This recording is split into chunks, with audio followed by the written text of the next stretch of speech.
Yeah, good day, viewers. Today, I'm going to explain to you in details, step by step, how to design your water level monitor for both your overhead tank at home and the one you use in the industry to control the flow control process.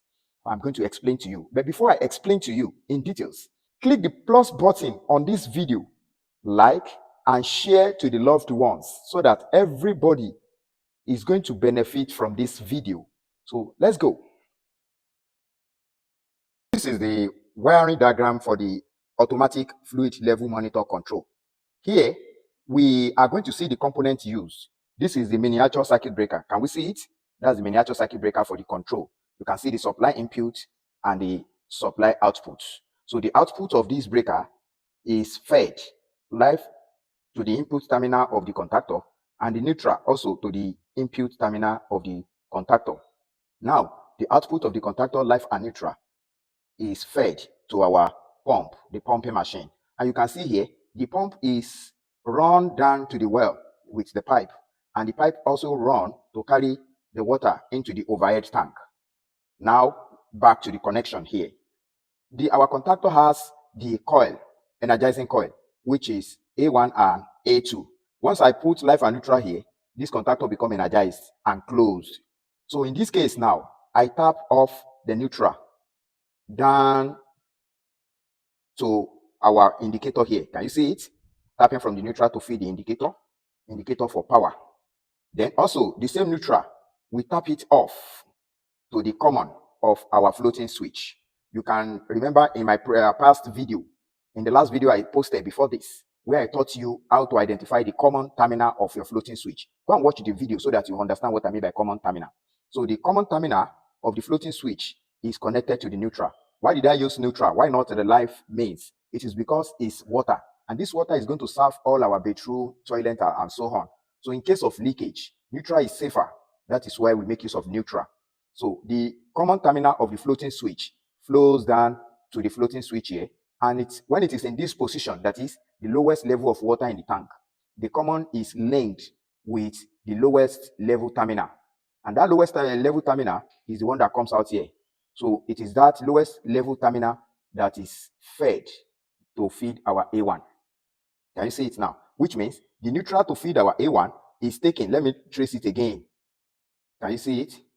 To the floating switch. When the floating switch is in this position, the neutral we tap from here is going to come down and return to A2.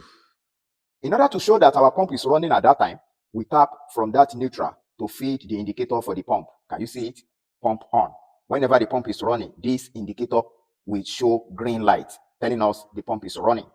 Now, the same, for the A1, we tap the live supply to feed our A1, which means the coil of the contactor, energizing coil, live and neutral required. Live is tapped directly to feed the A1, but the neutral is supplied from our floating switch down to A2, so that as soon as water is getting filled up in this tank up to this level, this floating switch will rise, will float, and the ball will roll down. So when the ball rolls down, the common is disconnected to the A2. You can see that is the floating switch there.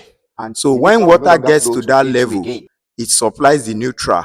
The neutral goes, and when the water is up to the maximum, the neutral will return to this standby indicator. The neutral will no longer flow to A2, and the neutral will now flow down to the indicator. The indicator comes up to tell us that the tank is filled up and the pump is now in standby mode. So it will remain in that standby mode until the floating switch, the water level become lower, lower and lower and gets to the minimum. Then the floating switch connects again, supply neutral to our A2, and the neutral is no longer flow to that standby indicator again, which means the indicator will go off and neutral now flow to A2. That is what it means, and the contactor become energized. Can you see it? So anytime you want to design this, make sure you set the level of your floating switch very well. You can see the length of floating switch. Wherever the length reaches in the tank, it indicates the lowest or the minimum water level.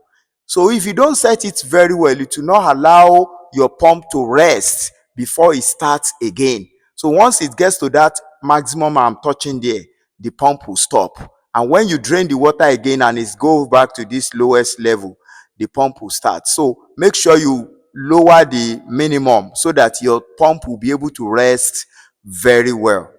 So anytime when it is in rest position, that indicator there will now have the neutral instead of A2. So the floating switch is like a changeover that is switching the neutral between the A2 and the standby indicator. If you like, you can equally add buzzer so that it will come up and tell you that the tank is filled up in case you are using generating set, so that it will enable you to switch off your generator anytime the pump is filled up.